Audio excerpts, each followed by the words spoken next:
আসসালামু আলাইকুম সবাইকে, কেমন আছেন সবাই? আশা করি ভালো। আপনাদের মাঝে শেয়ার করতে চলে এসেছি, সেটা হলো চাউল রান্নার রেসিপি।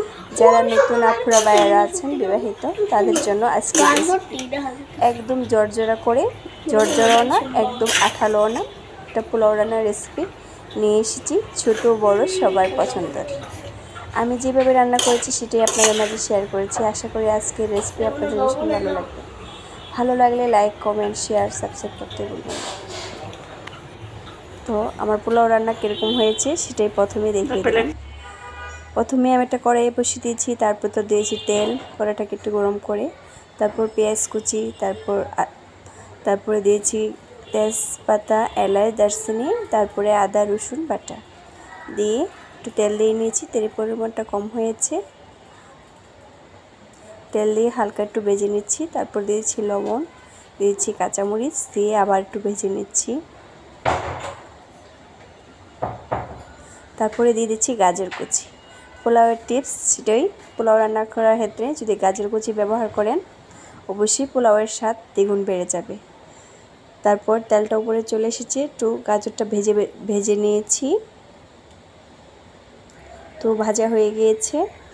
এখন দিয়ে দিচ্ছি ধুয়ে রাখা পোলাওয়ের চাউলগুলো ভালো করে কষলিয়ে ধুতে যাবেন না, একদম আলতো হাতে ধুতে হবে।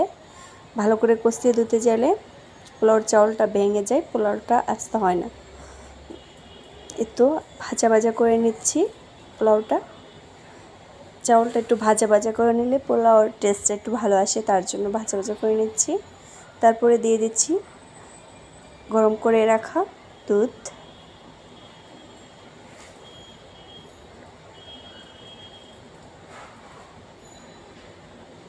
একটু আমি পাগুড়িয়ে নিয়েছি দুধটাকে, কাঁচা দুধকে গরম করে দুধটা দিয়ে দিলাম পরিমাণ মতো। দুধের পোলাও খেতে মজা হয়, তাই আমরা দুধ দিয়ে পোলাও রান্না করে থাকি।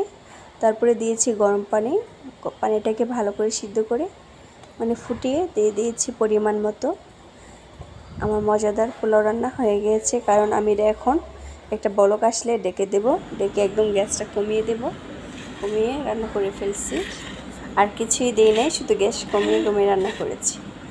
তো আজকে পোলাও পরিবেশন করেছি ডিমের কোরমা এবং রোস্ট।